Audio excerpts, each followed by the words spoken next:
Hi, I'm Ellen from the Chili Dog, and today I'm going to show you how to do the Channel Island cast on.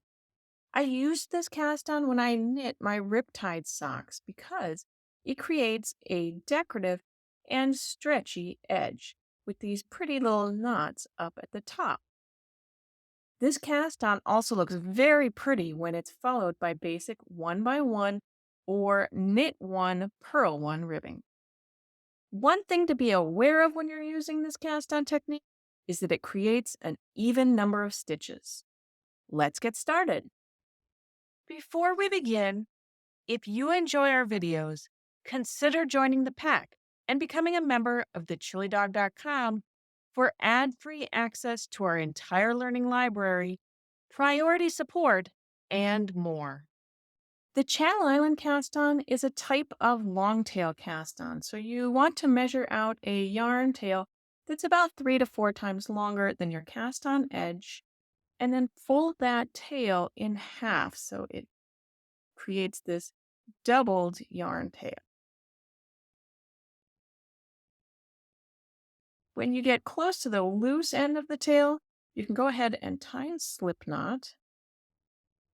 And you don't need that loose tail to be incredibly long, just long enough that you can weave it in later. We're not going to do anything else with it right now. Once you have your slip knot, place it onto your knitting needles and tighten things up. And you can see here that now we have 2 loops of yarn around our needle. That slip knot counts as our first 2 cast on stitches. Now, let's get set up into the slingshot position. As I said, this loose little tail, just try to keep it out of your way here as you get started. The working yarn gets tensioned over, under the fingers on your left hand. And then we're going to do something a little bit different with our thumb than we normally do. We're going to use this doubled tail around our thumb, and we want that double tail to be wrapped counterclockwise around our thumb 2 times. Now we're ready to start casting on. First, we'll do a yarn over by bringing our working yarn forward and over our needle. I'm going to hold this first stitch that we cast on in place. And now bring the needle up through both of the wraps on the thumb.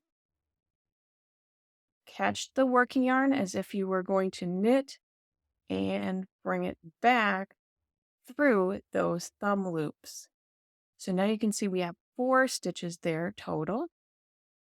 And I'm going to hold them in place just so things don't get away from me. Drop my thumb out of the loop. And then I'm going to use my thumb to tighten up that knot at the base of our last cast on stitch. So that's 2 stitches that we cast on. And let me show you the motion one more time. Wrap the doubled yarn tail counterclockwise around your thumb 2 times. Do a yarn over by bringing the working yarn forward and over your needle. That counts as 1 stitch. Hold it in place with your index finger. Bring your knitting needle up through both the doubled wraps that are on your thumb and then back. Catch your yarn as if you were going to knit and bring it forward and through those loops that are on your thumb. Hold the stitches that you've cast on in place. Drop your thumb out of the loop and then tighten up that knot that's at the base of the second stitch. So now we have a total of 6 stitches. Let's go through the motion one last time. Wrap the yarn counterclockwise around your thumb 2 times. Do a yarn over by bringing the working yarn forward and over your knitting needle. Hold it in place. Bring the needle up through both of the wraps on the thumb, back to Collect the working yarn as if you were making a knit and pull it forward through both the thumb loops. Hold the stitch in place, drop the loops off your thumb, and then tighten things up. And continue on until you've casted on all of your stitches. Oftentimes, when I am knitting in the round, I'll cast on an extra stitch and then somehow either bind it off or work it together with the first stitch of the round to minimize any gaps that may happen in this transition.